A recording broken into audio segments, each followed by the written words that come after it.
Welcome back to Mind Matters, folks. You could be doing anything else with your time right now, but instead you've chosen to watch our show and to listen to one of the best YouTube geek fests out there convey their thoughts on certain things. We enjoy doing it.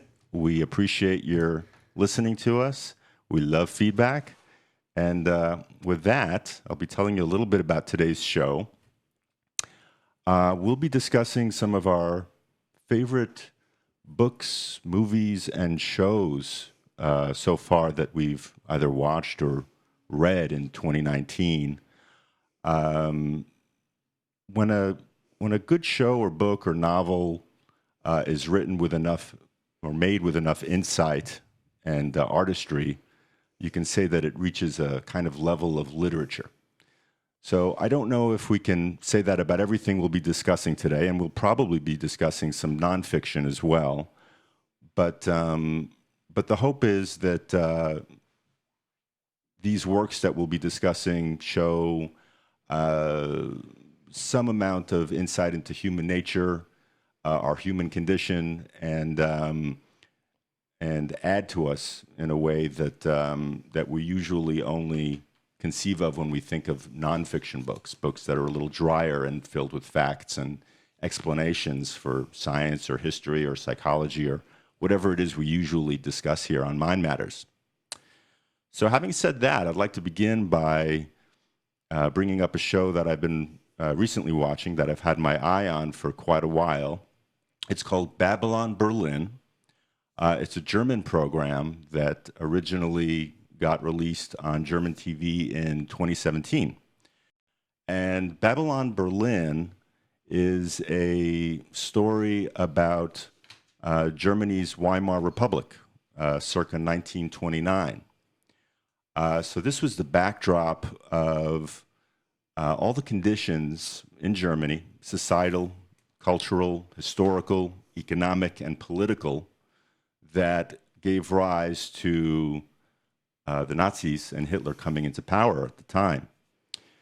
I had known a little bit about the history of Germany in the Weimar Republic for its famed hyperinflation period, and the fact that there was a great deal of liberalism that reached hedonistic levels in the culture and society, especially in Berlin. Now the show centers around a inspector who comes from the city of Cologne, who is kind of brought in or sent to Berlin,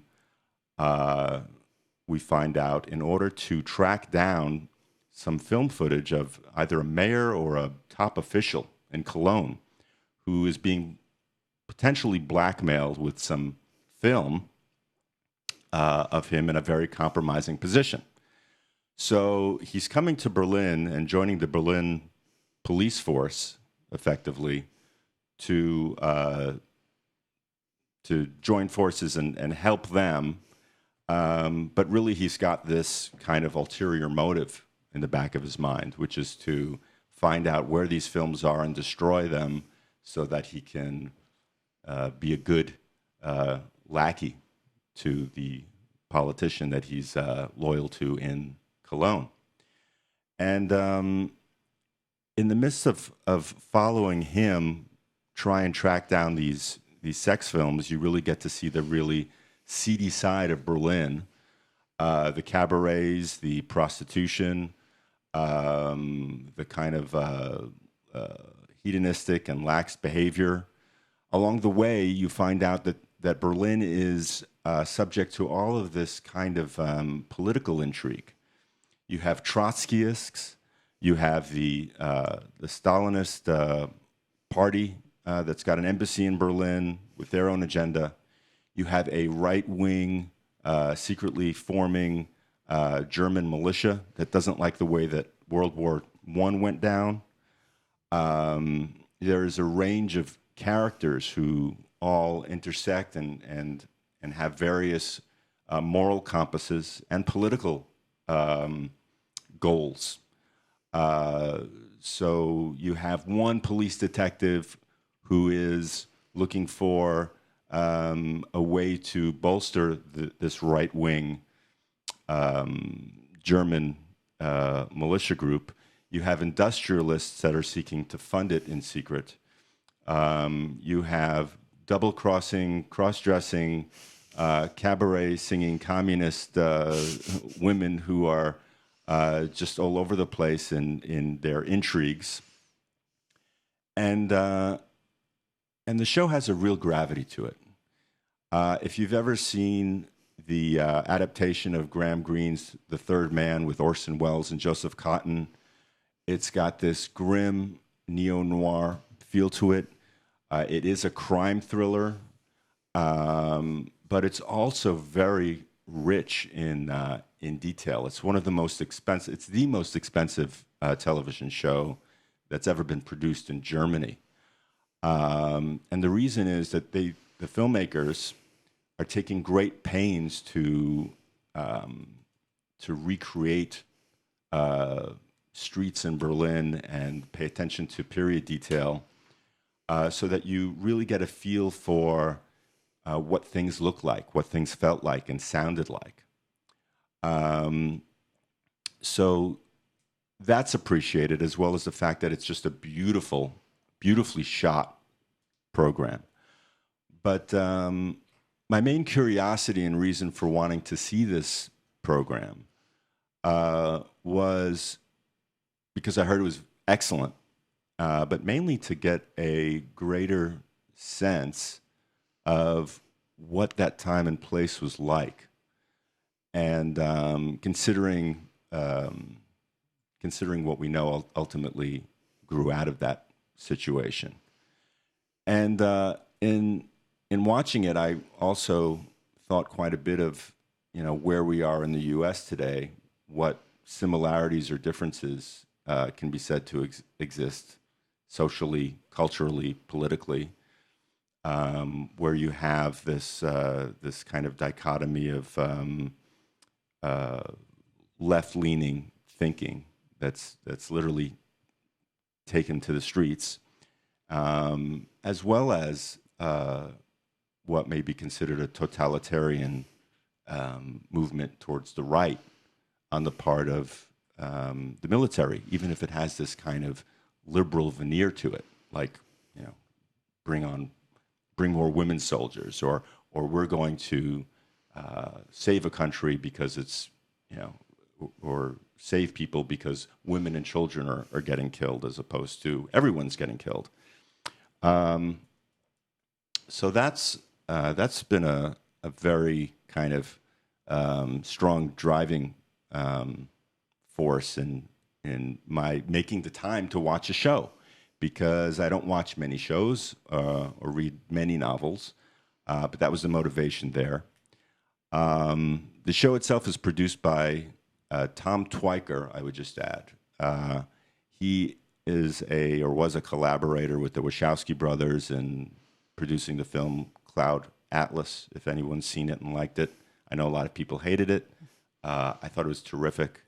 I think he co-directed or directed one of the segments in the film. So he's actually a creator of Babylon Berlin. And what he says about the show is, at the time, people did not realize how absolutely unstable this new construction of society, which the Weimar Republic represented, was. It interested us because the fragility of democracy has been put to the test quite profoundly in recent years. By 1929, new opportunities were rising. Women had more possibilities to take part in society, especially in the labor market, as Berlin became crowded with new thinking, new art, theater, music, and journalistic writing. But he also adds, people tend to forget that it was also a very rough era in German history. There was a lot of poverty, and people who had survived the war were suffering from a great deal of trauma. So the central character, Gerald Rath, I think I have his name incorrect, actually, but in any case, he is a surviving soldier from World War I, and he's got an addiction to morphine. and there's a certain respect paid to the pain of soldiers in Germany who had survived World War I, only to be dismissed by a lot of the political class in Germany at the time. So that's addressed. So in the context of this neo-noir crime thriller that has a lot of kind of resonance with the types of things that we're seeing in the U.S. today, especially with what we've been reading about with Jeffrey Epstein and the fact that he may, in fact, have kept a lot of film on hand to blackmail people in positions of power. There's that whole kind of theme as well. So I highly recommend the show. If you don't mind reading subtitles in German, if you like complex, nuanced explanations of human behavior and political situations and what people do to voice their political agendas into fruition, it's a pretty marvelous program. Cool. Yeah, I haven't watched that one yet, but it sounds interesting. I want to check it out. I also want to watch the Russian show Trotsky. I've heard a lot of good things about that one, but haven't watched it yet. So to get to something that I actually have watched, or read, you mentioned Graham Greene, and just as a kind of reference point for like the feel of the film. Actually, I read one of Graham Greene's novels, not one of his spy novels. This year, I read End of the Affair. Mm-hmm. Which is one of his serious novels. Like he was in like British intelligence, I believe. Like, right? Yes. Yeah. So that kind of inspired him to kind of like the James Bond writer. What was his name? Ian Fleming. Yeah, Ian Fleming. So he wrote a lot of like spy fiction, and he called them like entertainments or something like that. He had a word for his less serious novels, which are still like critically acclaimed and read today. But he wrote a ton of them. But he also wrote several like serious works of fiction that are still considered classics, like End of the Affair, Power and the Glory, Heart of the Matter, a few others. But I read End of the Affair, which is about an affair, so kind of like a civil servant type guy and this affair that he's having. And it's just it's written in the first person. Well, no, it's not. It's an affair with like a civil servant's wife, and the narrator is an author, kind of like almost a stand-in for Graham Greene, but that only goes so far just because they're novelists. So it's told in the first person, and the narrative kind of goes back and forth a bit. There's portions that are like entire series of chapters that are journal entries that he finds, and there's a private investigator that gets involved, and well, I'd recommend it without giving too much away. Well written. Graham Greene's a great writer, and like all great novels, it really gets into the like the emotional lives and depths of the characters. Really captures moments that kind of like Jordan Peterson calls them, like distillations of human experience in even just a particular scene. And that's what I find when reading great literature. Like I'm currently reading, almost finished, Crime and Punishment, where in just a sentence or two, it seems like you could even take them out of context. The context probably contributes to the power of even just a sentence, but when every once in a while, like reading Dostoevsky or even Graham Greene, there'll just be just a sentence that captures like so much complexity and just depth and insight that it really it's kind of mind-boggling that authors can do that, especially when a lot of times you get to know who the author is really like, and they seem totally like not as you'd expect them or imagine them to be in real life, right? It turns out they're pretty much just ordinary people, but when they're writing, they manage to really like dig into something and grasp onto something that is really profound. And that's what I find that's for me the reason to read literature, is to find those bits, and even like a whole story will be worth it, even just for a few of those moments where where you capture something that's just like really gets to the heart of what what humans are like, what it's like to be human, and the conflicts and the contradictory emotions that can be encapsulated in just a single moment and captured in a single sentence. So that was probably I haven't read very many novels this year. That was the only serious one. I read a couple science fiction novels too.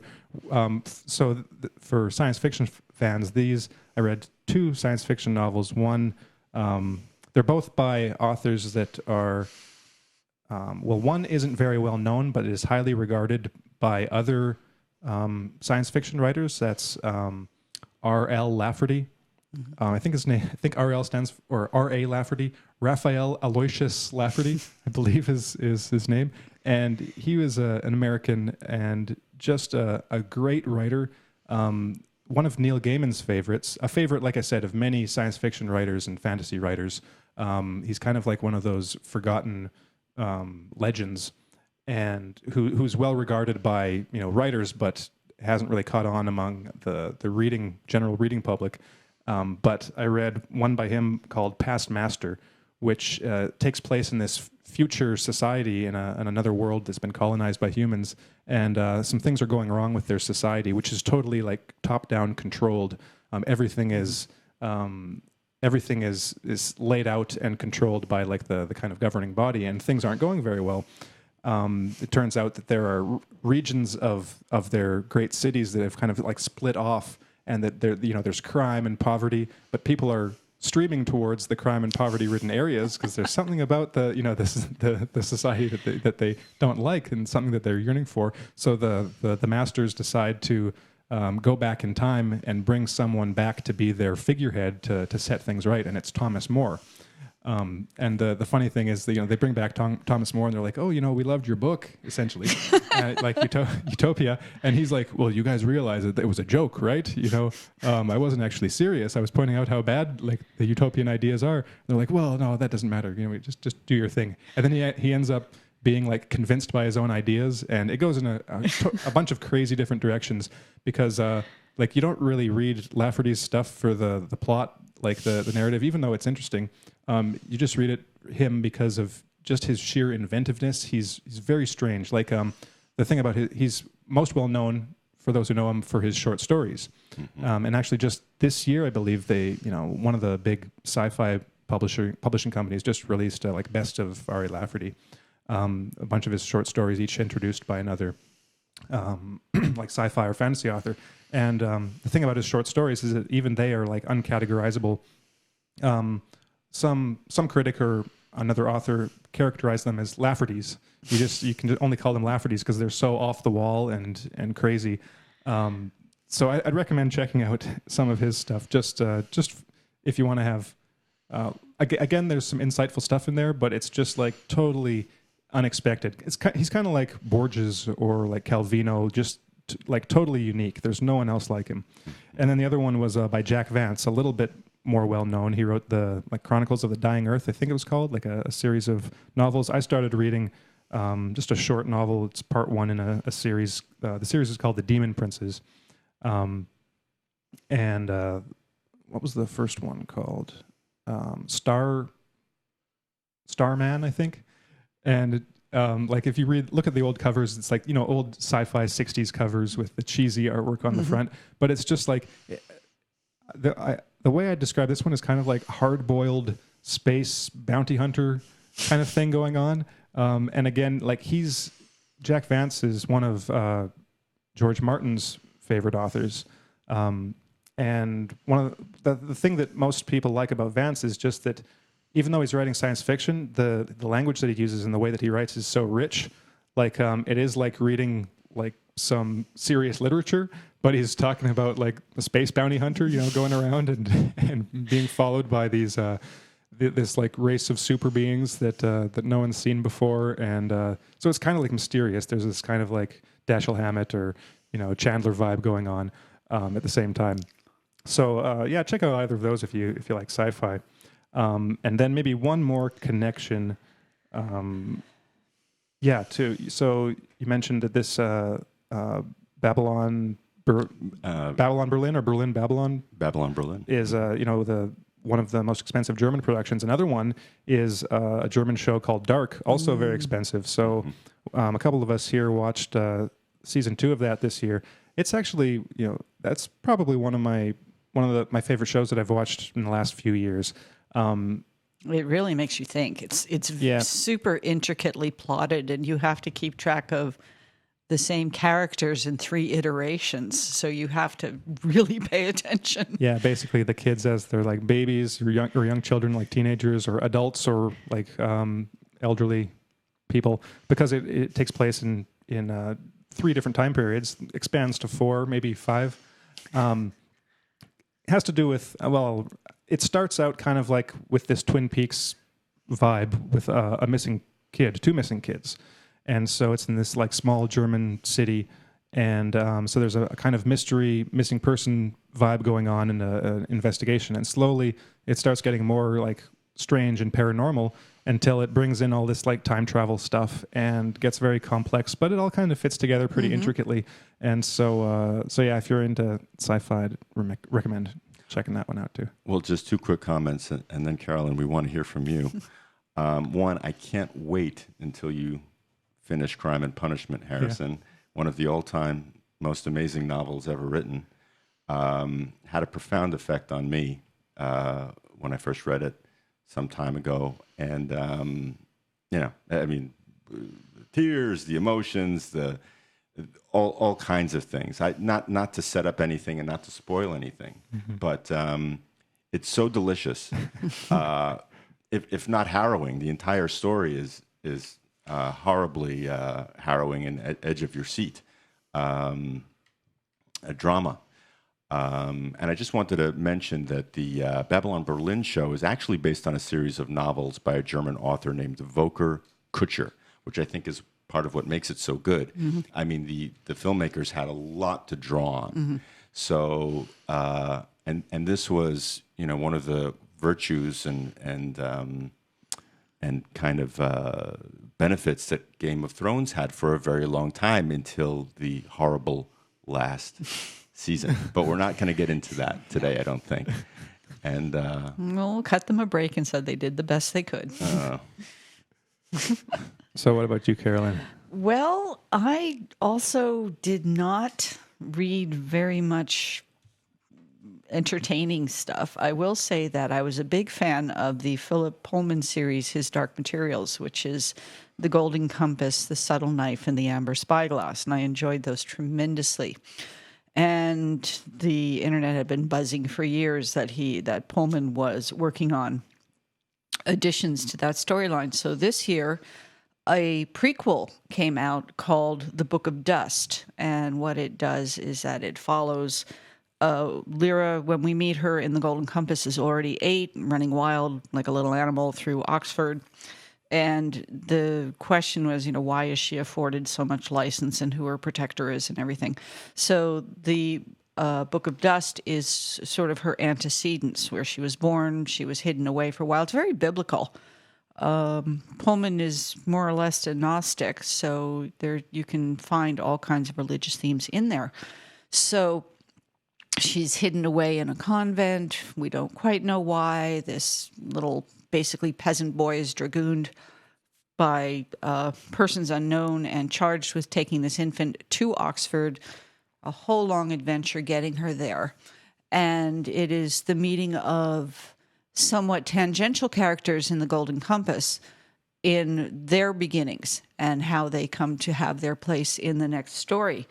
I really enjoyed it. Mostly, it's a bit tedious in some places, but if you carry through, it's worth it. So that's a good one, especially if you're a Pullman fan. And I hear that there's going to be 2 more after. So you left Lyra at 15, going back to Oxford. The next one, I understand, she's going to be 21, studying her Alethea meter, and more adventures after that. So I enjoyed that a lot.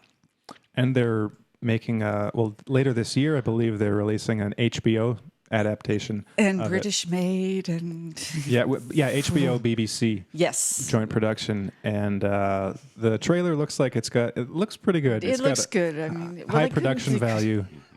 And James McAvoy Yeah. And he's one of my favorites, so I like that. And if anyone has seen the, what was it, like the 2006 Golden Compass The adaptation, disastrous. it was pretty horrible. So Oh, they this ruined promises it. to be a kind of I hope. correction of what is probably one of the great science fiction fantasy books. Yes, I know. It's, there. it's so brilliant. I don't know how these movie makers managed to mess it up, but they did.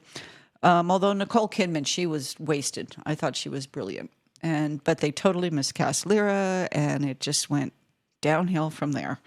It was awful. So fingers crossed that the BBC manages to do a better job. And you couldn't squash a book like that into a 2-hour movie. You just couldn't. Yeah. So, I mean, the fact that it's a good 10 episodes? Who series, knows? Yeah, 8 or 10? It'll be around there. Yeah. Then you've got the space to do justice. Yes, and I think it's going to be one season per book. Oh, good. Yeah. Oh, good. So they're really fleshing it out. Because they butchered it. They just butchered it. The other thing I read for Jollies, or actually reread, was I'm a big Terry Pratchett fan. I just love him. He is so funny, so literate, and yet so wise. But I reread his young adult book or junior reader book, the Tiffany Aching series, which starts out with the We Free Men. And this is, for all those SJWs, she's a strong heroine. And you follow her from 8 to 18 as she takes her place in the land of Discworld, which is itself, anybody who knows Discworld will know what I mean. And just the idea of watching her grow from a child and learning to be responsible. And I don't know if he's ever read any Gurdjieff, but I find a lot of Gurdjieff in there. This idea of observing yourself from the outside, the idea of service. Like Tiffany makes herself a witch, but a witch in Pratchett's world is more like the one who takes responsibility for their village, for their croft, he calls it. So you are the herbalist, you are the headologist, which is his term for psychology. You know, you got to be an expert in headology if you want to be a good witch. Oh, I like that. You know, Pratchett is full of wonderful things like that. But her very first act on her road to being a witch is the fact that her little brother is stolen away by fairies. And she doesn't like her little brother that much because he's kind of a pain and he's sticky and dirty and annoying. But after a while, she notices her parents are super busy. They haven't noticed that he's disappeared, and she knows how he's disappeared. So it's her responsibility. She decides to go and rescue him, and she takes a big cast iron pan and goes off to rescue her brother because someone has to. Mm-hmm. And that's his whole idea. This whole idea through the book is that it may not be your fault, but it is your responsibility. This idea that it may not be our fault, but we are all responsible for each other. Mm-hmm.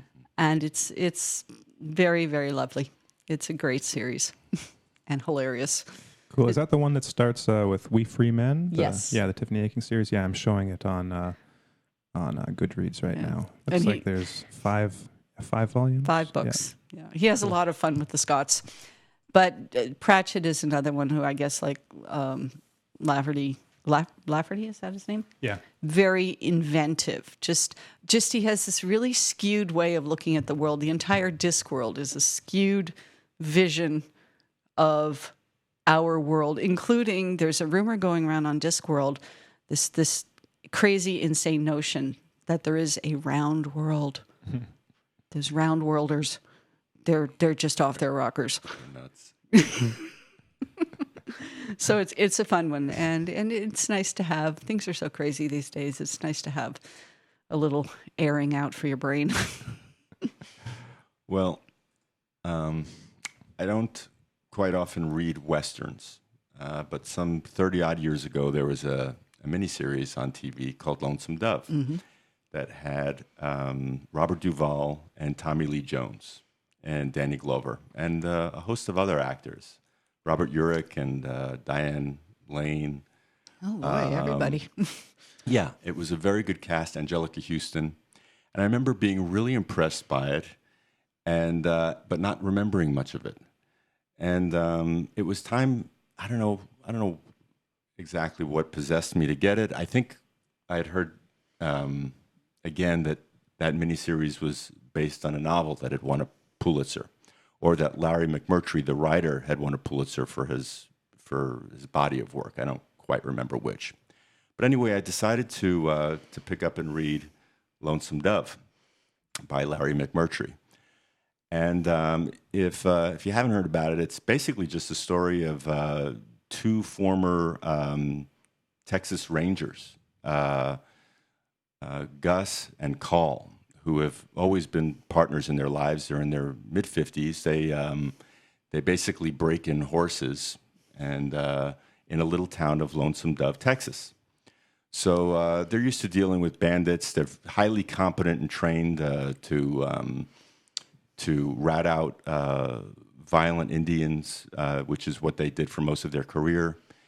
And a friend, a former ranger of theirs, Jake Spoon, comes out of nowhere one day and tells Call about Montana, and how if you can manage to bring all of these cattle up there, you can claim a whole lot of land and become very rich in a few short years, because you have all of these settlers coming into this region of the U.S., which is during the 1870s or so, I think.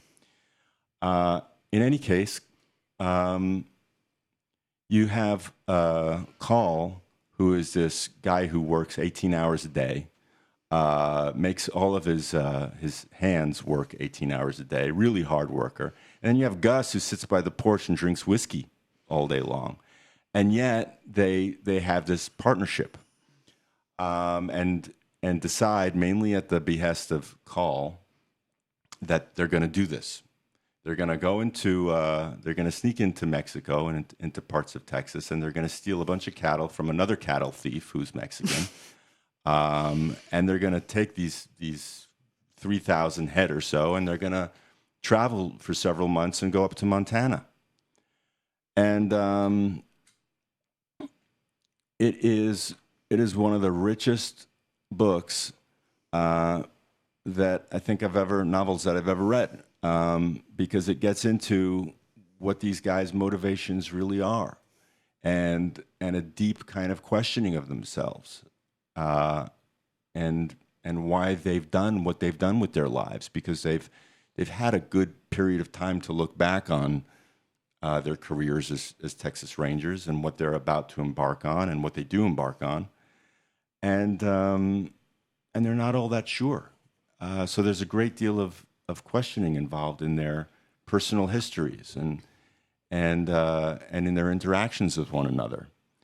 And on the subject of taking personal responsibility, there's one subplot that involves the kidnapping of a woman who is peripherally connected to this big drive up north, and Call decides that he's going to be the one, since he knows her, to rescue her, which requires hundreds of miles in the desert of pursuing this Indian who's kidnapped this woman, and so he acts quite heroically, and so I've never been a big fan of the Western genre. There are a handful of Westerns that I've kind of liked watching on film.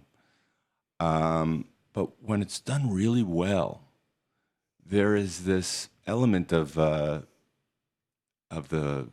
this kind of direct interaction with the environment, since it's so harsh, with hostiles, whether they be thieves or the military requisitioning anything they want, or Indians who feel like the white man has done them wrong.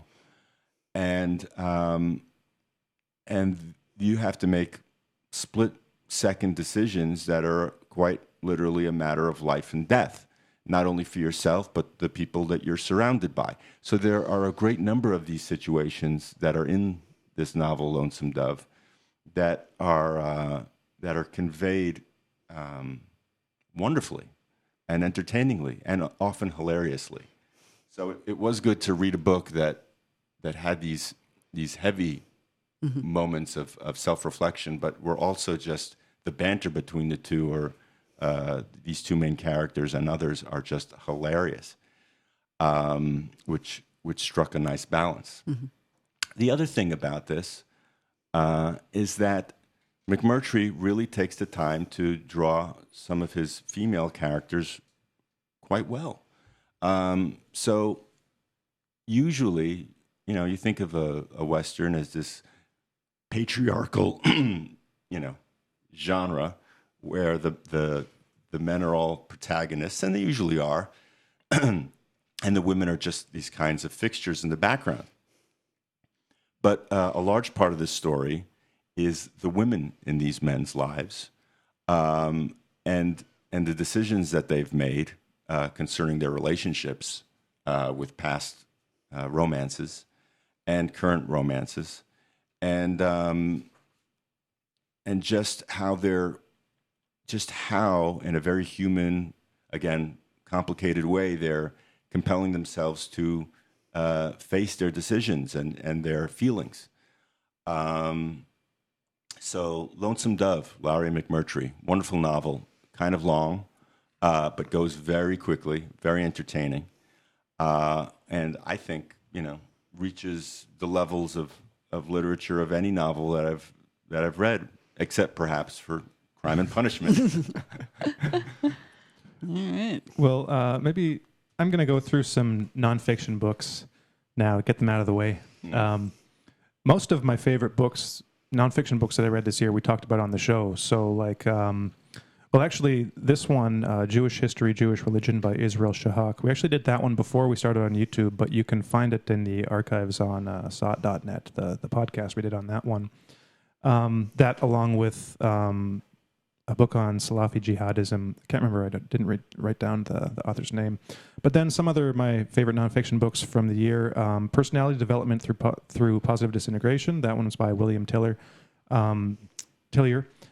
That is the first. I'm pretty sure it's the first book, full book, secondary literature about Dabrowski and his theory in English. So kind of like a milestone, and it kind of goes over all the basics in the theory. It's a long book, and it's really in-depth and extensive. So, I mean, along with reading Dabrowski in the original, I think it's a great introduction to his work. We talked about, I think we did a chapter on that one. And then on the subject of the intersection of some parapsychology along with philosophy. Of course, we talked about First Sight, ESP and Parapsychology in Everyday Life by James Carpenter. Did a couple shows on that one. The Idea of the World, a multidisciplinary argument for the mental nature of reality by Bernardo Kastrup. Did a show or two on Kastrup's work. And then the one we did last week, Jot, When Things Disappear and Come Back or Relocate, and why it really happens by Mary Rose Barrington. That was actually one of my favorite books. Just because it was just a joy to read, like you were saying earlier, Ilan, about there's literature and then there's nonfiction, which can be like a slog to get through. Every once in a while you get a nonfiction writer that actually knows how to write and is entertaining at the same time, and knows how to put a well constructed sentence together that isn't just purely functional. So she's a pretty good writer.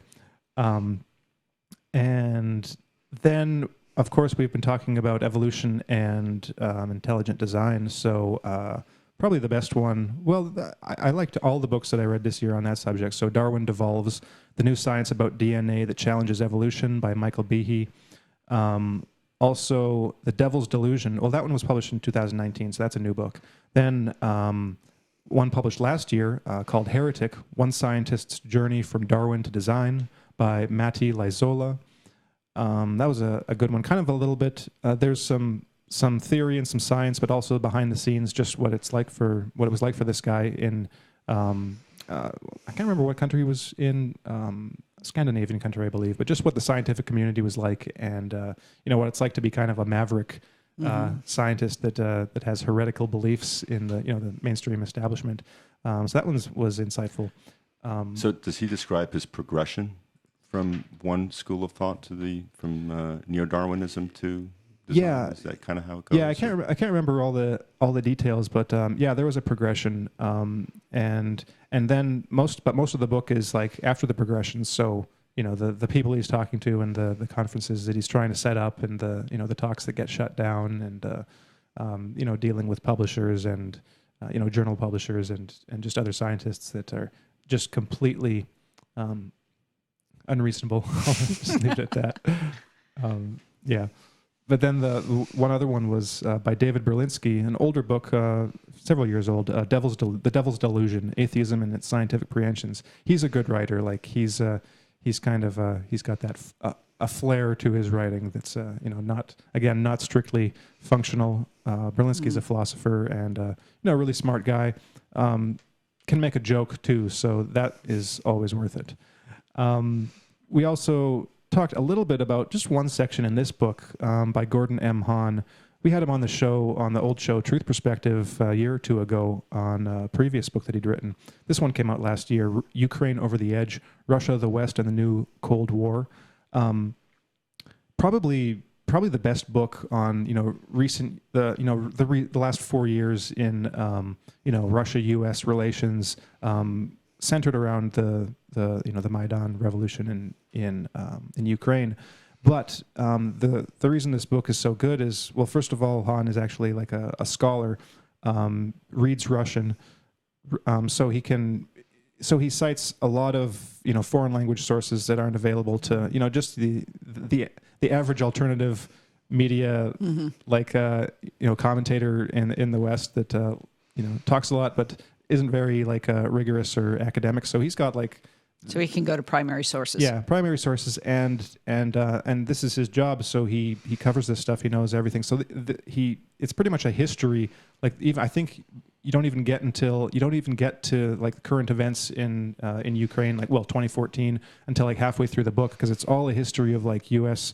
Ukraine relations and the region and the dynamics and the geopolitics going back hundreds of years, and tracing all of it up to the present. So through the Soviet era too, and then through the 90s, and then the thing that we talked about on the show was just a short section, just a few pages on the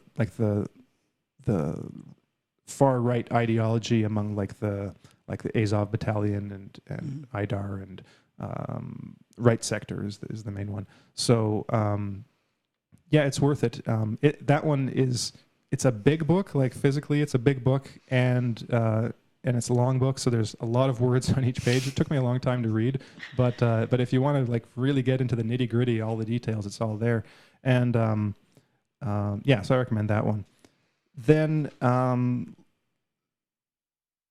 don't think we've covered any of these books in particular. I might have read a few quotes from them, but I've made reference to Whitehead a lot when we've been doing shows on philosophy and stuff. So read a few books by Whitehead. First was A Key to Whitehead's Process and Reality by Donald Sherburne. This is actually it's all Whitehead's writing, but Process and Reality is considered his kind of magnum opus. It's this giant book, considered one of the hardest books to read in philosophy. One of the reasons for that is because it's all over the place. He doesn't follow a linear progression in his exposition. It's pretty much I think he even writes in the book that in his mind, each element of his philosophy presupposes all other elements of the philosophy. So it's you start with something. He just kind of starts in the middle and then kind of recursively keeps going back and introducing new concepts. So it all kind of just mixes in together, because you can't separate. You need to know concepts B, C, and D to understand A, but you need to know A, C, and D to understand B. So he just starts with C and then progresses from there. So what this guy did, Donald Sherburne, I think he published this back in the 70s. Don't know for sure, but he took all these sections in the book and just reorganized them topically. So he started with what he thought was the best place to start, arranged everything, and pretty much it's just a copy and paste job from. So here's you find all the places where Whitehead's talking about this one concept or process and puts them all together in a way that makes sense, and then strings it together in chapters that are kind of a bit more coherent than originally presented. So that was useful. Maybe it was Whitehead's sneaky technique to make you read the whole thing. Yeah, well, perhaps. And then I read two short books. One short book by Whitehead, Function of Reason, just a lecture. I think it was just like two or three lectures that he gave. It's kind of a good introduction if you just want to read something short that has some great stuff in there. I think that's the one that has the quote about kind of the absurdity of the kind of scientific worldview of today, which was pretty much the scientific worldview of his time too, when he was writing. Like, I think this was probably back in the when was that one written? Probably, I don't know, 1920s or 30s, somewhere around there. That's the one with the quote about how it would be an interesting endeavor to research the scientists who deny reason, giving their reasons for what they believe in or something like that. So, because that's the absurdity of the scientific worldview that can't account for reason and in essence denies reason, and then you have the entire scientific establishment which is based on reason. So it's an internal contradiction that goes to the very heart of pretty much all modern science. Of course, he's got a much wittier and eloquent way of putting it than I did in my poor paraphrase. But and then there was one that was kind of the first book that he wrote that got into his metaphysics that he developed in Process and Reality, Science and the Modern World, which was kind of I mentioned it in a show previously, but a kind of history of the rise of science and kind of all the nitty gritty and all the major developments and kind of what all the thought streams that went into creating what the modern scientific worldview. So we talked about most of those. The one book, like one favorite book that I had this year, came out this year that we haven't talked about yet, is Chaos, Charles Manson, the CIA, and the Secret History of the 60s. I've got it here by Tom O'Neill. I'll hold it up. So this one just came out recently. It is kind of a tour de force. This guy, was originally got a job to write a kind of like an anniversary piece for the Manson murders, and it was just going to be like interviewing a bunch of people who were around the scene at the time and just seeing how the murders had influenced like the history of the 20th century and like today. So how those events shaped how we live today, how it shaped the scene and these people, and so this was like 20 years ago. And he'd interview some people, find out some things, and it just kept like spiraling down all these different rabbit holes that he'd get like lost in these deep, mysterious like tangents essentially on his research journey. But they kept providing disconnects from the official story, and right. So he would just have to chase them down. Mm-hmm. So he never ended up publishing this story in the magazine, and he kept getting extensions. He kept getting paid, and luckily he had a really good editor who was like really into this research that he was doing. He's like, yeah, okay, yeah, another year, another several months or whatever.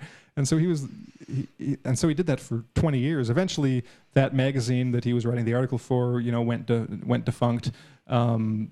He got a book deal that didn't work out. He missed his deadline, and so eventually, now 20 years later, he published the book. And there is so much to that story that hasn't gotten any like mainstream coverage. Most of the things that you think are true about that case are probably false. Mm-hmm. So he pretty much goes through and shows, he shows his process. That's what I liked. One of the things I liked about the book. It's well written, and it's written in kind of like it's written in a first-person perspective. So he's talking about his investigations. What's happening as he's finding these things out over the years, and what he learns at one point that he didn't know back then. And so every once in a while, a thing comes up where he's interviewing someone and he says, "Oh, if only I knew what I knew like 5 years later at this point, I would have asked this question because I didn't." But so there's a lot of like loose ends. Like he doesn't come to very many firm conclusions just because it's so hard to in this case. But those loose ends are themselves are very suggestive. and he found some things that no one had found before, and even like in related fields of research. So we might actually do a show on it another time, so I won't go into it in detail, but just like if you like true crime, if you like conspiracy stuff, if you like history, the like spy not thrillers, but nonfiction about spies and things like that. Like this has all of it, and it's all documented. And one of the big things, I'd had a suspicion about Vince Bugliosi, the lead prosecutor in the case. Also, one of the books he wrote. He wrote Helter Skelter. First of all, that was his first big book on the case. And he was pretty much working on the book as he was doing the trial, so he had his co-writer in the courtroom with him, taking notes and writing drafts as this is going on. But you could also look at it as him trying to get ahead of other possible versions of the story. It's like he wanted to be out there. Yeah, well, and you learn that he was just really a total scumbag. That's the only way to put it. In his personal life and in his professional life. Like, you'll have to read for the details, but another book he wrote, I think it was in the 90s, I can't remember, but he wrote a book on Lee Harvey Oswald and the JFK assassination, just like totally backing the official story. And you just look at some of his connections and the people he was working with, like I said, it's one rabbit hole after the other. But I couldn't put it down. It was a real page turner. So that's the favorite book that I've read so far that we haven't talked about on the show. And then maybe just a few, I would just honorable add, mentions. yeah. That. So Helter Skelter, that book by is it Bugliosi? Bugliosi. So just a quick note. I mean, in the 70s, this was the seminal book. Yes. About Charlie Manson. Everybody bought it. Until today, it's still in print. It's still in print. It's like the official narrative, as you were suggesting before, Carolyn. And there was a TV series or a couple of programs made that documentary depicting the version of events that we've been fed.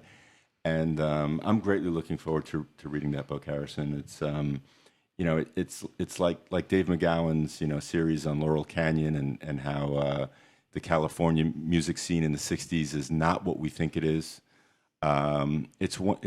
This looks to be, I didn't get to read this book yet, but it looks to be one of those stories that completely makes you question every narrative. Hopefully it gets you to question every big mainstream news narrative you've ever heard about an important event of one kind or another. So I just wanted to say that. And well, I will say, I'll save this. Maybe we can do some movies at the end of the show, but the reason I was inspired to read this one is because, Kevin Barrett wrote an article about it that I read, and it came out right after, or right around the same time as Quentin Tarantino's new movie, Once Upon a Time in Hollywood, which is about the Tate murders, tangentially. Well, won't get into any spoilers because Carolyn hasn't seen it yet, but thank you.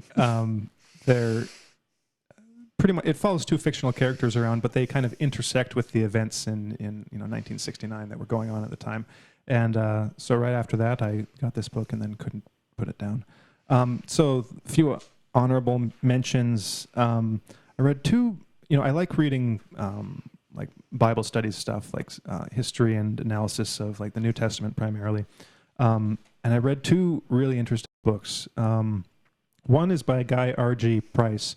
This was published last year, called Deciphering the Gospels.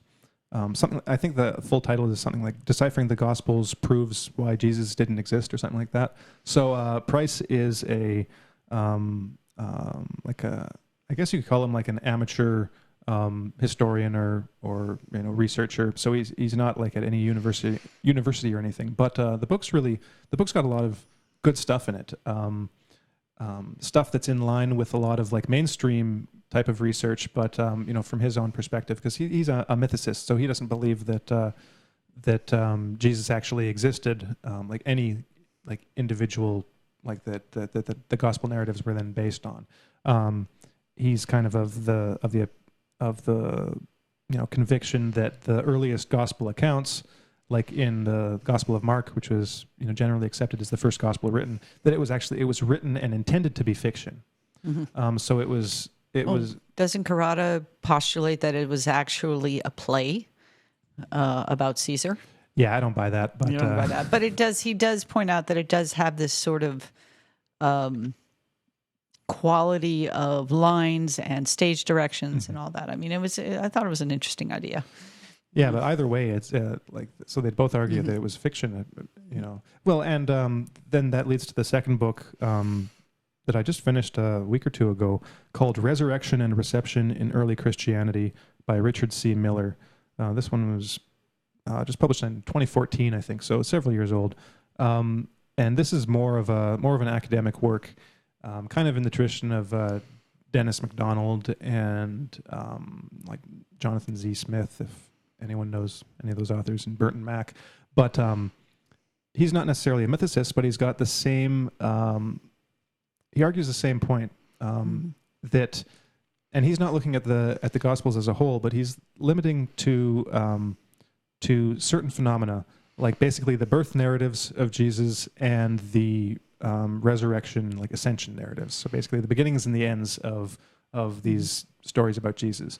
Of course, Mark doesn't have a birth narrative; just starts in medias res, in the middle of things, and then ends without a full resurrection narrative. The women go into the tomb and Jesus is gone, and they run away scared, and that's how the gospel ends, and that nothing happens after that. Pretty mysterious.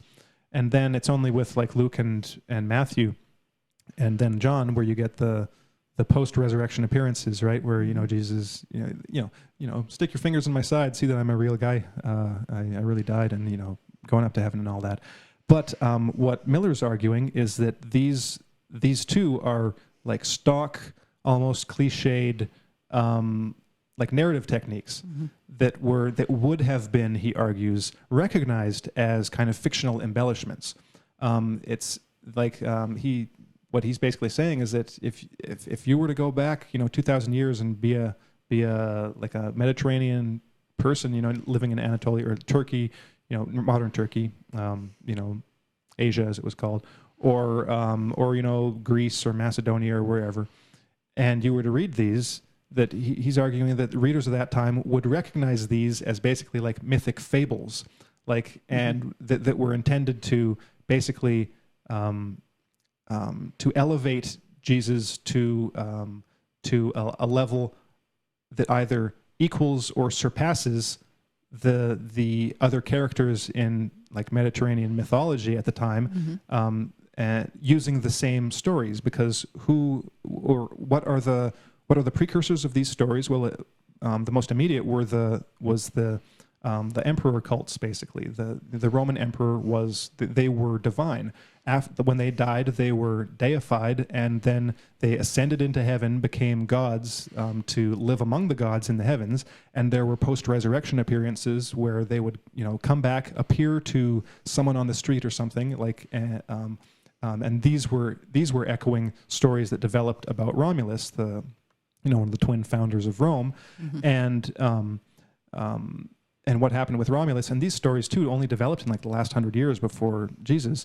Before the kernels of the whatever contributed to the gospel stories, like Romulus ascends to heaven, and then comes back, and he's walking on the road, and this guy Julius Proculus sees him, and Romulus, in his deified form, gives like Romulus's call, like his good news, essentially his gospel, to about the glory of Rome, and go forth, and Rome will be the greatest ever, and through our military might, and whatever. But the storyline is the same.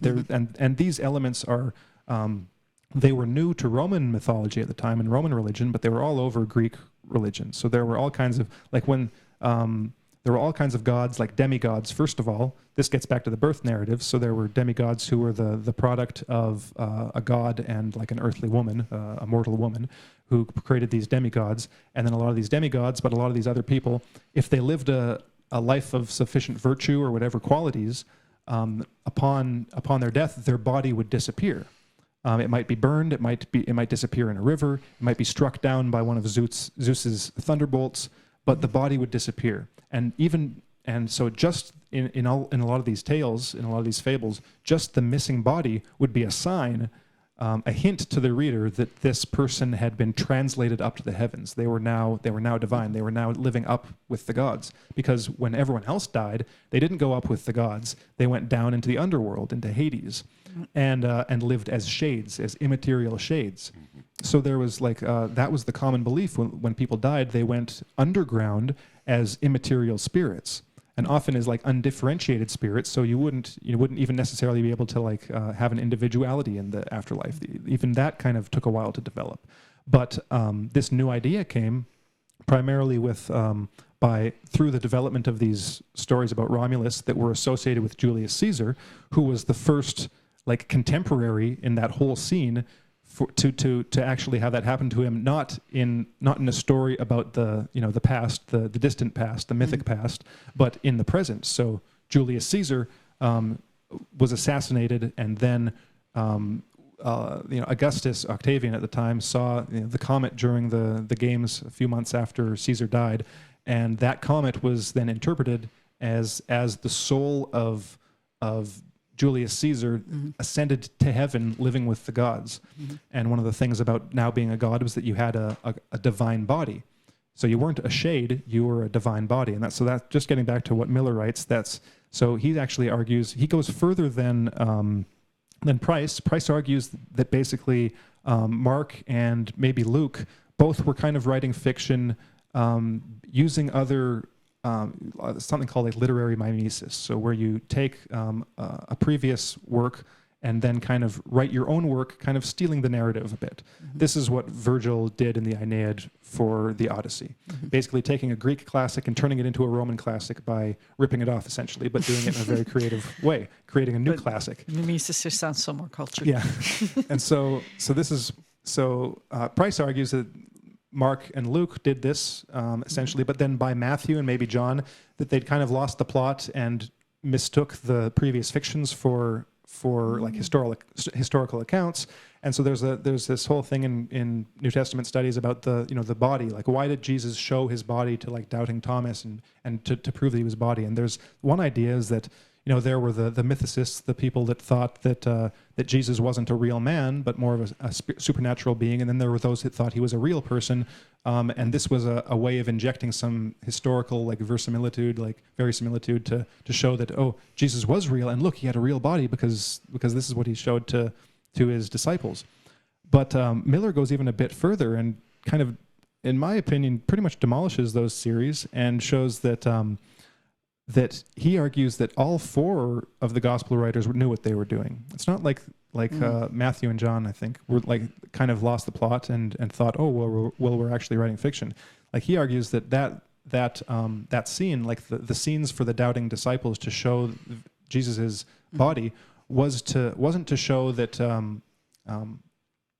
wasn't to counter a heretical belief that Jesus was a spirit, but to show that Jesus was a god, that he had a divine body, one that could teleport and transform itself, because these were features of the gods. So he had it was to show that he had a heavenly body, that he wasn't just a shade in the underworld. So he wasn't just some dead dude that was showing up as an apparition. He wasn't a human that had been brought back to life like Lazarus in John, I think. He was actually he had a heavenly body now. And so I'll be talking about that a bit more in some subsequent segments, because it ties in with a few other researchers and books that they've written over the last few years. So I've read a bunch more, but I think those are the only ones really worth talking about. Just another honorable mention, Coddling of the American Mind, which we talked about on the show. So that was a really good one by Greg Lukianoff and Jonathan Haidt. Well, I just want to make a recommend for an oldie but a goodie if you have not read it, which is Evolution 2.0. Even though you've probably already talked about it and everything, but I enjoyed it. Having slogged through Schilling's The Fifth Option, which is a slog. I mean, this guy is so desperate to prove his theory that DNA is code, that there are pages and pages and pages of statistics and comparative analysis and all that other stuff, and it's hard. But Evolution 2.0 is by Perry Marshall, and it's like reading an infomercial for intelligent design. I could hear the pitch in my head, but he makes the same material, because he is also a coder, much more accessible. He builds a very good case. And at the end of the chapter, there's literally, but wait, there's more. And it just makes it so much fun. And of all the evolution books that I read, that was the one that I had the most fun reading. Mm-hmm. And it provides a pretty good grounding, because then you can go from there to Behe's books, which I also enjoyed, but his books were written to prove his thesis to his fellow academics, even though he makes them entertaining. But if you have that one, then all the others become more accessible. So I just recommend that one for the knowledge and for the entertainment value.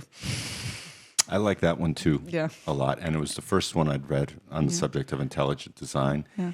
And he loves his subject. He loves it. He does. And he really wants you to know what he knows. Mm-hmm. There's a real kind of an emotional thrust behind it. Yep. You know, this is wonderful. You know, look at the implications behind this. Yeah. And he's quite honest about his religious background, yes, and his belief in God and Christianity in his case. Mm-hmm. Although I don't think you need to be Christian per se in order to embrace some of the ideas of intelligent design. No. And he just wants you to understand what are the main core reasons why neo-Darwinism is bunk. Yeah.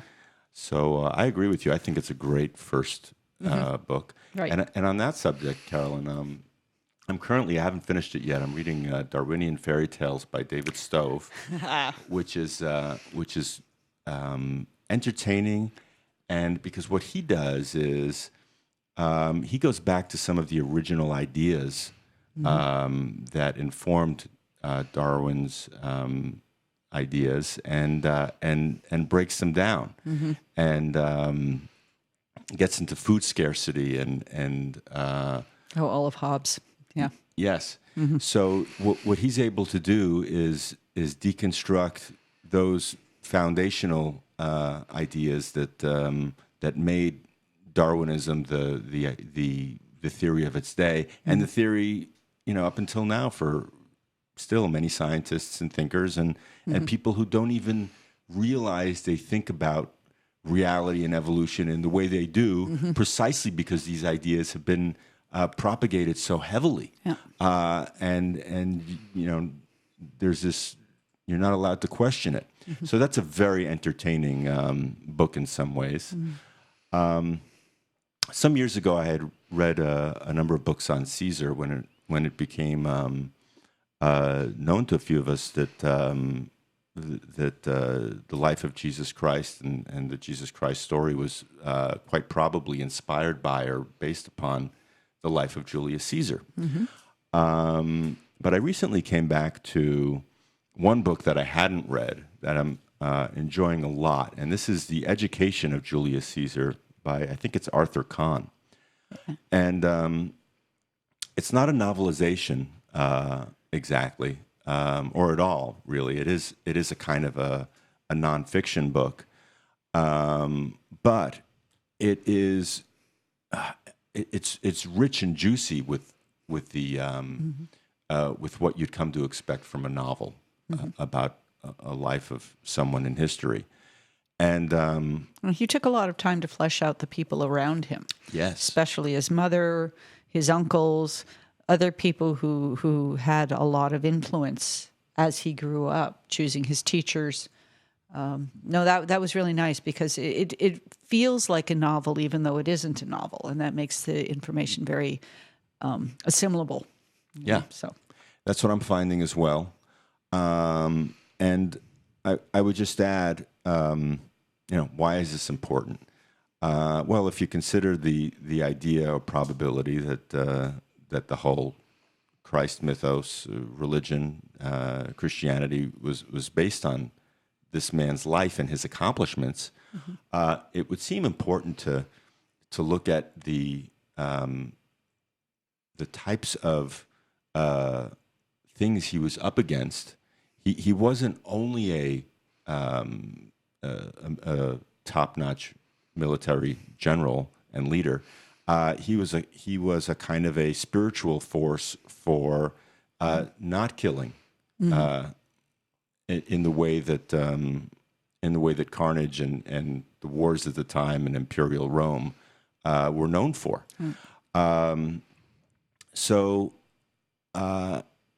really gave me a background on the types of the extent to which the treachery and and how things played out politically in Rome at the time, where one day you'd have one guy leading the consulship, and the next day another general would come back to town who had been Sulla would have been cast off out of Rome and come back, and then there'd be all this retribution and blood in the streets of thousands of people, including consuls and senators and praetors and all of these. This was what civil war looked like, and it was a time in which Caesar lived in and battled in and thrived in, and this was just an excellent way to experience that whole time and place. And the last thing I just wanted to mention in terms of novels is something I've been making my way through quite slowly. It's a series of volumes called Life Beyond the Veil, which was written or automatically written by a priest named, I think it's George Owen. And this is something I hope to be discussing in a future show here, because what it is basically is a kind of description of the afterlife, or what it may be like. And for those materialists out there, you can turn off the video for the next 2 minutes.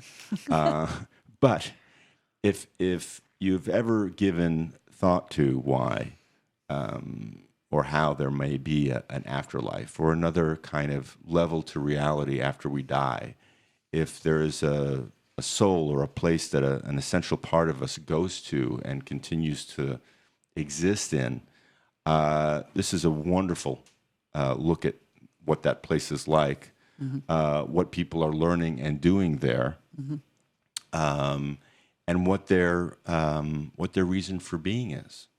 And that is in part to serve humanity in whatever ways they can, and to affirm a kind of a value system. So I look forward to talking about that in the future. And I don't know if you guys want to discuss any films at this point or add to that. Before we get to films, just a couple things I want to talk about. First, a book that I have not finished yet, but which we will probably talk about and which will end up being another one of my favorites from the year, is this one by E.J. Michael Witzel, The Origins of the World's Mythologies. This was published back in 2012. A kind of another 20-plus year project. Witzel argues that world mythologies can be traced back historically in the same manner that languages have, like in linguistics. So I think the study of languages as it's done today has like a 200-300 year history. And I believe started with like the Indo-European languages. So noticing the similarities between languages, and then noticing basically the mutation rules, like to borrow from genetics. So how phonemes will change, sounds will change in a regular manner, like in similar ways. And by looking at the similarities between languages, you can see, okay, well, these two languages are related. They probably branched off there. And then those ones are related, and those probably branched off there. And all these languages together, had one origin, basically, a Proto-Indo-European. And there are even some linguists that think you can go even further back, and you can find a Nostratic language that has different language families altogether. And you can hypothetically trace it back to an original one language from which all others derived. That gets pretty tricky because your evidence gets scarcer and scarcer the further back you go hypothetically. But he's arguing that you can do the same thing with mythologies, entire mythologies, and so he makes a really good case so far, and he's very rigorous, very academic, to the point where some parts of the book might be a bit dry and tedious, but yes. But he is again making a case to excuse me, he's making a case to his peers, not to the rest of us. But we'll hold with him. But the idea that you can take entire corpuses of myths to compare to other myths, and the fact that nobody ever thought of doing that is kind of interesting. Because they're he goes through the various different theories and explanations for why certain myths are similar, from vastly different cultures, and just a couple examples. Like one is the kind of archetypal theory that there's just a reservoir of images and symbols and little fragments of myth that every human just has access to in the subconscious, and that explains it. But then he points out that, well, first of all, not all symbols are present in all mythologies. So why do some have them and others don't? And after that, why do several very big world mythologies have the same storyline? That's the big feature of what he identified, is that in the Northern Hemisphere, well, pretty much all of North America and South America, and then all of what he calls Laurasia, Eurasia and De Laurentian. Yeah, pretty much Eurasia. So Europe and Asia, they all have mythologies that follow a storyline that has something like 12 chapters in which similar things happen, very similar. They not only do they have the same elements, but they follow the same sequence, and which to him suggests that they all basically, just like languages, develop together. So you might have two closely related mythologies that differ in slight details, and so you can hypothesize a precursor to that didn't have those differences, but that had similarities in that too, etc. Down these branches till you get one origin of this storyline that spread throughout all of Eurasia. And the kind of test for this, that's the chapter I'm on right now, is that the mythologies of sub-Saharan Africa and the Australian Aborigines and the Papuans and Andamanese, all of these kind of cultures that are on in the southern hemisphere, what he calls it Gondwana land, so the Sahul continent and Australia, back when the water level was lower, so that there was more connectivity in those areas, and less water, less islands, and fewer islands. There are these basically two mythologies. There's one in the south and one in the north, and they're vastly different. They have some similarities, but that can be attributed to borrowing. But there's a new mythology in the north that arises something like 40,000 years ago that didn't influence the south, but that influenced all of the mythologies in the northern regions, and then of course across the Bering Strait to North America and South America.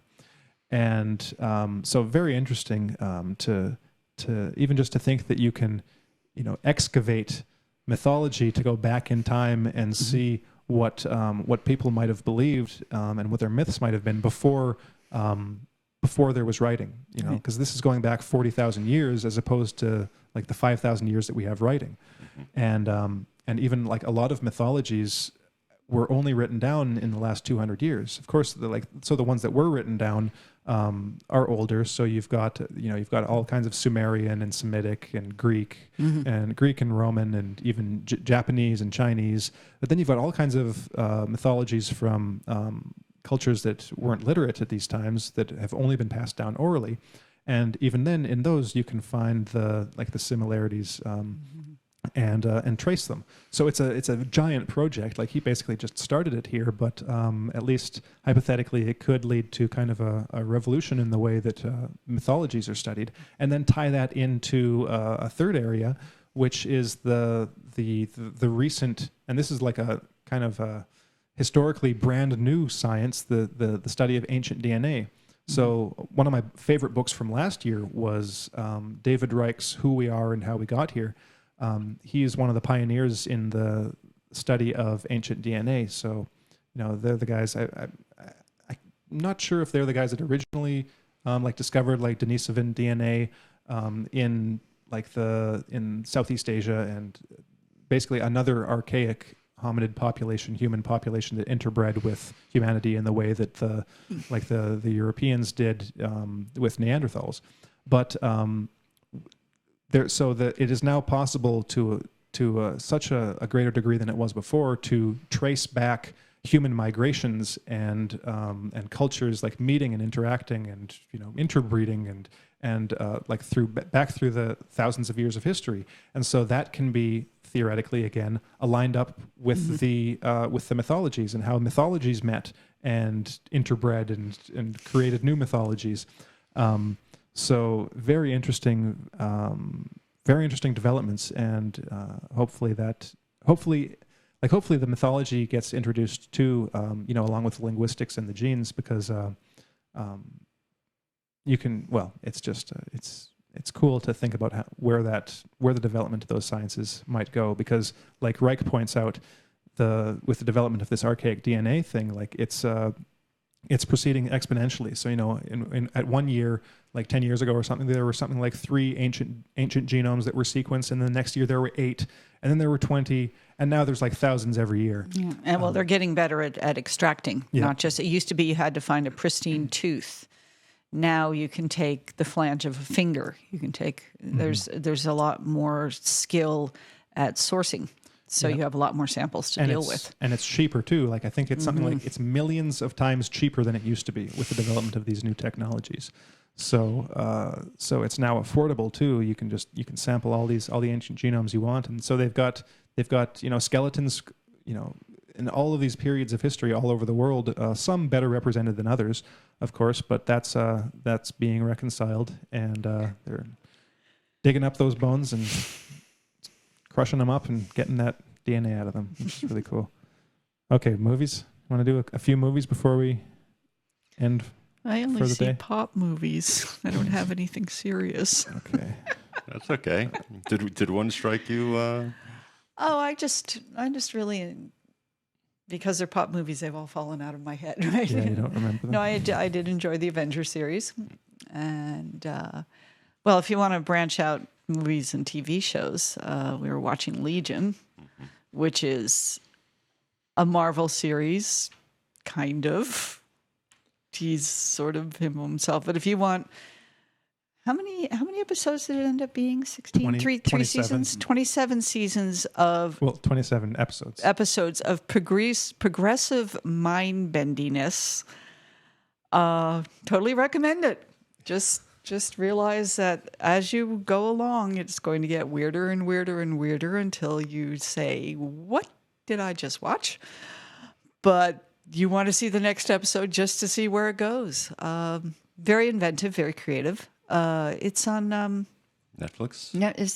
Oh, no. It's like Stars or something. I don't know. Yeah. You've got to have a streaming service, but it's called Legion. Oh, who's the guy who stars in it? His name? It's I can't remember his name, but it's the cousin from what's the British show with the mansion with the people, and it's kind of like upstairs downstairs. Okay, yeah. Downton Abbey. Downton Abbey. Okay, so I never saw that, so I don't know. It's that guy, and that guy, he's brilliant in this role. So, like I said, if your taste runs to the odd and bizarre, totally recommend it.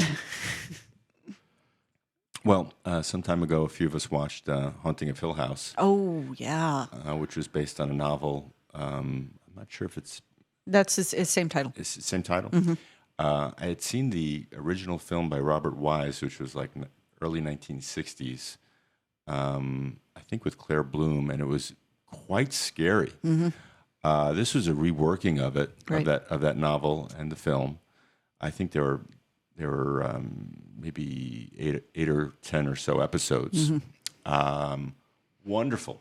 Yeah. Wonderful, scary, but even more than that, really kind of really touching because of the number of family dynamics Yeah. involved with the brothers and sisters who had experienced this ghost trauma as children and were now grown up and kind of revisiting those experiences with the ghosts and coming to terms with each in their own way how they dealt with this very weird tragic event that happened. And Even to the point of questioning whether it actually did happen. yes, And each questioning the other, the ones who believed completely that it was real, and the ones that just went, no, not really. Just to watch them work all that out. yeah.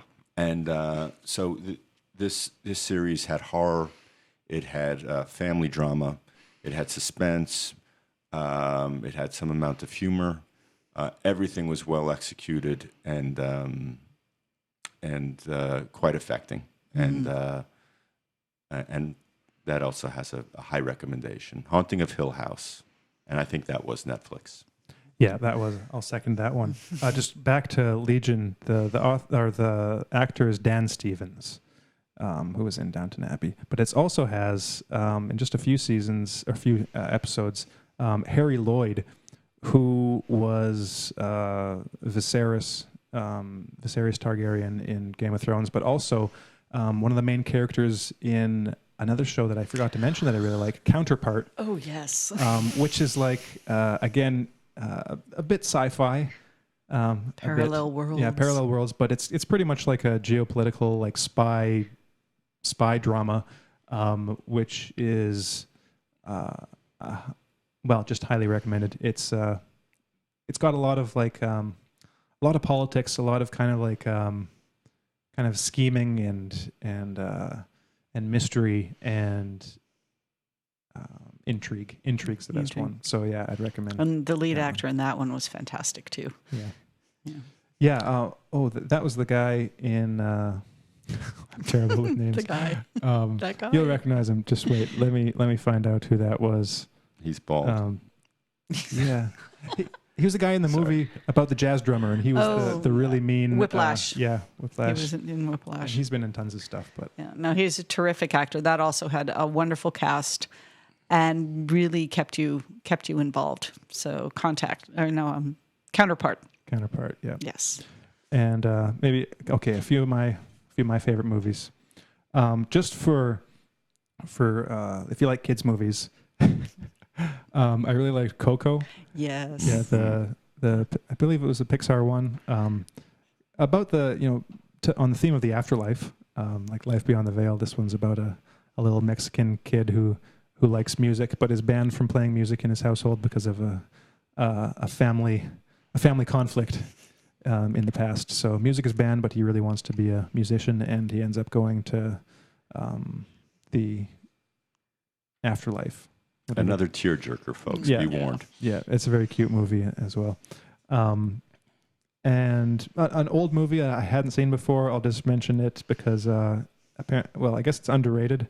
Star Trek, the motion picture, the first Star Trek movie, really good actually. Enjoyed that one. But I liked Haunting of Hill House. There was a horror movie. So if you like horror movies, then I'm going to make this recommendation. If you don't like horror movies, then don't see it because it's very scary and you might not sleep for a few nights. But that one, I believe it came out last year. It's called Hereditary. And all I'll say about Hereditary is that if you appreciate scary movies every once in a while, then that one is scary, and you'll enjoy it. Now you're on your own. It's very well done, very creepy.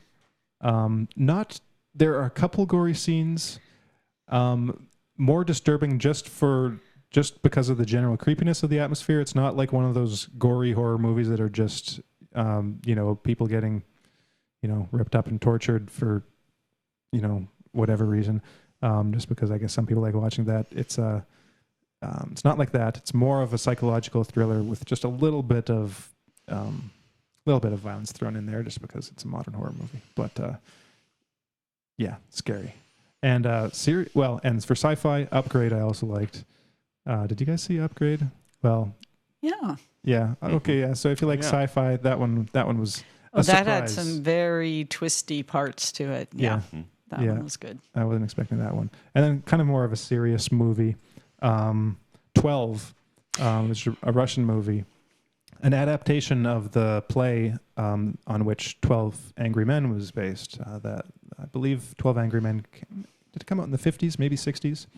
50s. Black and white film, great movie. I haven't seen it in years, but this one is basically like a Russian adaptation. So it was made just a few years ago. Wonderful. Yeah, it's the same basic plot. 12 jurors getting together to decide the fate of a young man accused of murder, and it's just all of them talking to each other as they're deciding the fate of this young man, and really well done, really well acted, and. Well, I've never actually seen the original 12 Angry Men, but what I found fascinating about that film, and yes, highly recommended, was it sort of provided a cross-section of Russian society, I guess would have been in the 90s, maybe mid-2000s, just because there are references to, your sleazy U.S. oligarchical sellout. There's a guy who's a taxi driver who had a fortune and lost it. Angry young people, angry old people. So it's really an interesting, I don't know how accurate, but as an illustration of Russian society after they had been through this tumultuous, horrible 10 years, and the effect it had on them it was quite something. So. Well, maybe one last thing before we end for today, because it's been a long show.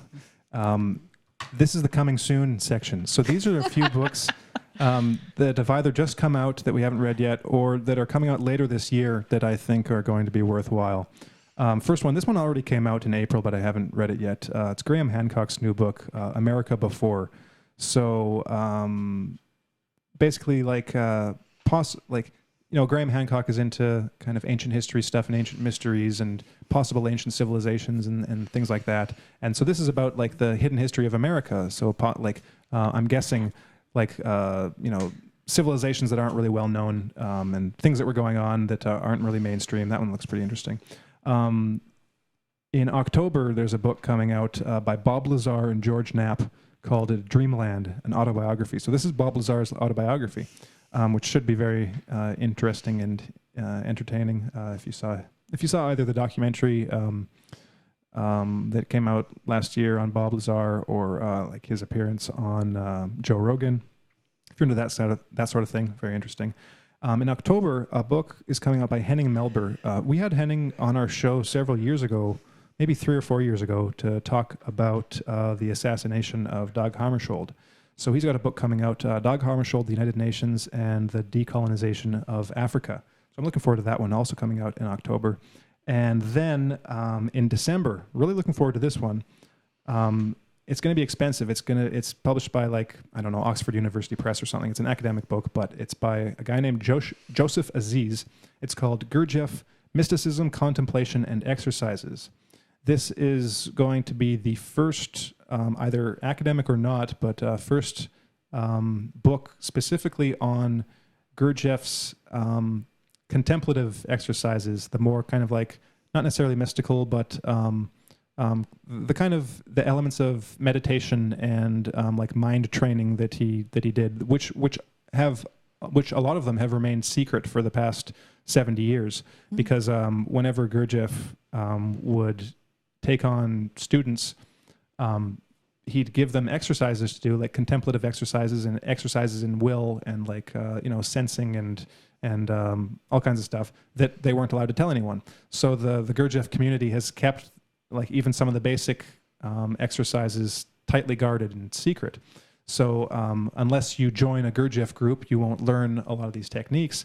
Well, some of them have been published in various places over the years, but Aziz has kind of like put them all together and then placed them into like the context of the different periods in Gurdjieff's life and the different approaches he took at different points in his life to teaching his philosophy and his practice. So that one, I'm really looking forward to that one. It should be very, eye-opening, and a lot of new stuff in there that hasn't been, new secrets revealed that haven't been public. Well, thanks for those previews, Harrison. Yeah. And this is a fun show to do. We hope you enjoyed it, and we look forward to doing many more and having a lot of fun in bringing out the ideas that most fascinate us about life and science and psychology and philosophy and the human condition and all those things that would be connected to that. Please hit like, smash subscribe. Let us know you're out there. We appreciate you listening, and we look forward to talking again next week. Bye, everyone. Bye-bye.